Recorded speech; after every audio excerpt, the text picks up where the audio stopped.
And now, you know, less than 1% of the public has any gold or silver in this country. And so the unintended consequences of doing that, when countries like Russia remove VAT taxes to incentivize their population to buy it, where China promotes it on the back of buses, and in every single shopping center you walk into, there's advertisements or shops to buy gold. And I think when the world is accumulating gold and the United States, which is clinging to the fact that it is the center of free trade in the world reserve currency, if we were to activate eminent domain and employ Venezuelan style nationalization of assets, it's game over. We have bigger problems.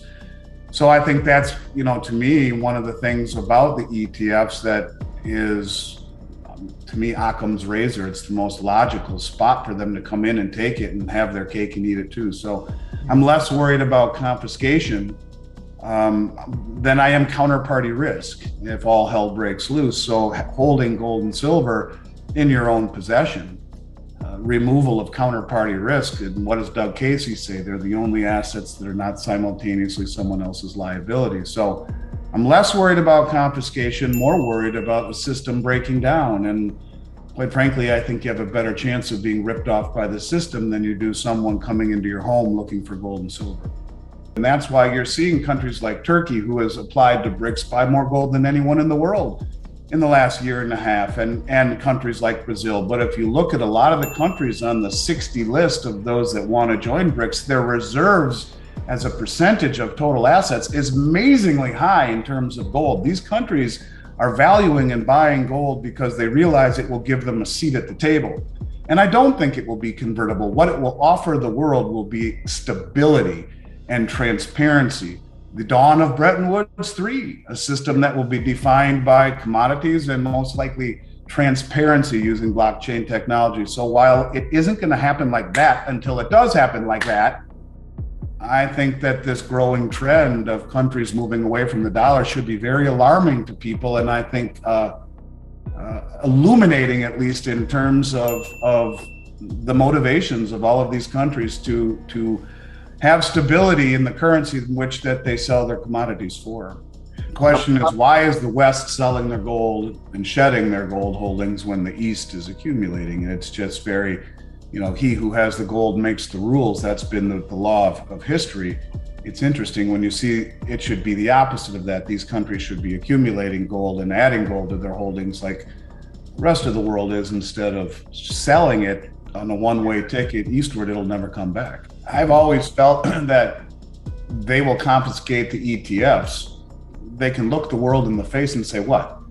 Well, we didn't do anything. All we did is what the prospectuses allow us to do. I mean, you have basically the largest stockpile of silver in the world being held by a bank that just paid $920 million for suppressing the metals market, yet somehow is still being allowed to be the administrator of the world's largest silver trust, amongst a few others. And HSBC Bank, the custodian of GLD, I mean, God knows how many billions of dollars they've paid in fines for manipulation of markets and laundering drug money and all of the things that they have done, yet they're allowed to do this. So on a Friday night, they could just close those two funds down, confiscate the metal within it, look the world in the face and say, we didn't make holding gold and silver illegal. We're not activating eminent domain. We didn't infringe any civil liberties or break any laws. It to me is the way for them to have their cake and eat it too. When he confiscated gold in 33, everyone owned it. It was money. It was currency.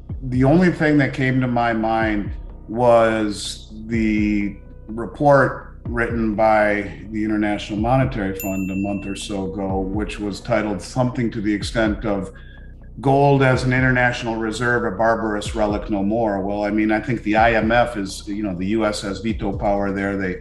It's kind of like this is a poor analogy, but more like the BRICS of the West. And if all of these countries were to pledge gold to a special drawing rights and issue a gold-backed currency to compete with the commodity-backed proposed currencies coming out of the East, that would do it. I mean, hear it again. I mean, it just boils down to the fact, and that sidesteps a lot of the obvious questions about the debt and all of the things associated with the dollar. But I think the bottom line here is that we have to find a way to gain confidence in the currency again. And just because it's the most liquid, if it really is becoming worthless, and really it's only worth something because everyone trades in it. Well, I think if all of these countries just shut out the West and start over on their own with the new system, so to speak, the only way you can successfully manipulate a market over an extended period of time would be to push it in the direction that it is going. But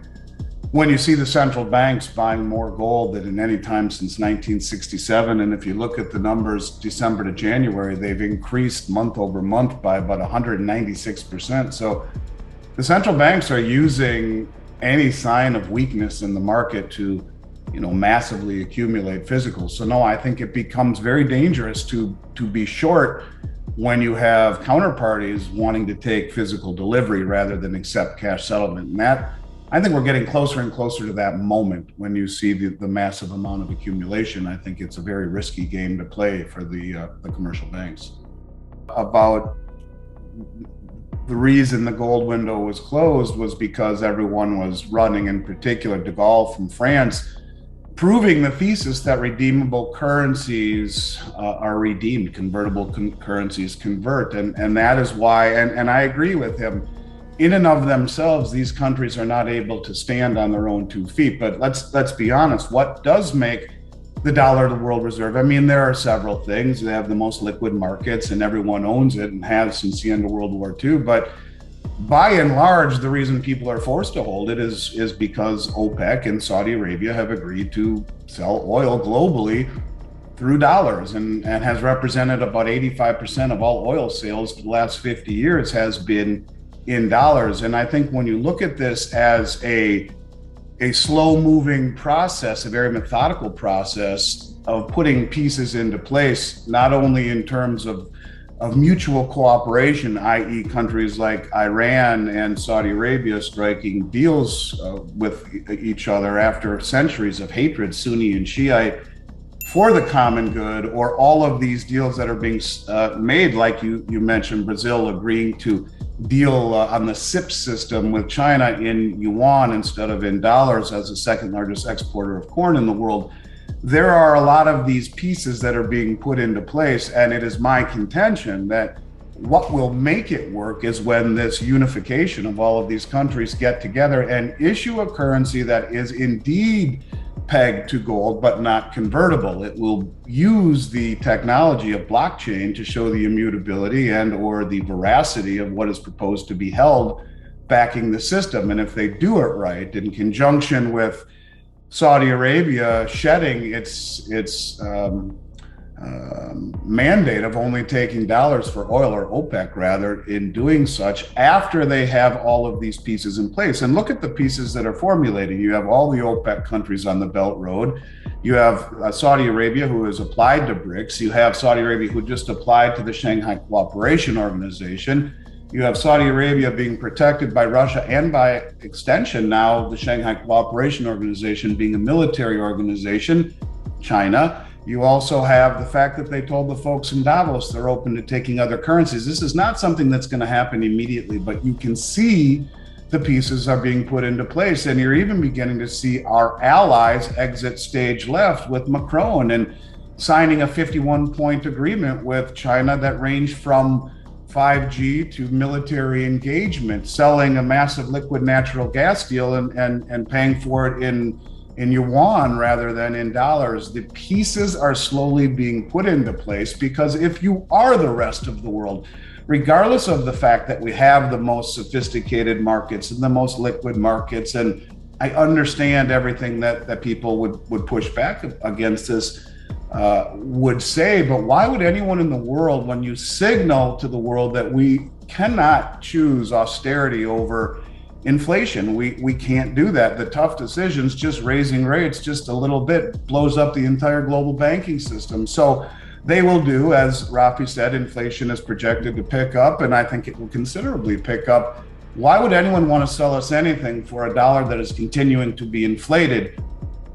And I think that these relationships that are being made to break the hegemony of the West That's the rallying cry, and it is increasing ever since the weaponization of the dollar. It is increasing, but by the same token, I think the glue that makes it stick is the pegging of commodities. As we've been told, the BRICS currency or the Shanghai Cooperation Organization settlement currency will have a pegging to commodities, and in particular, most likely gold.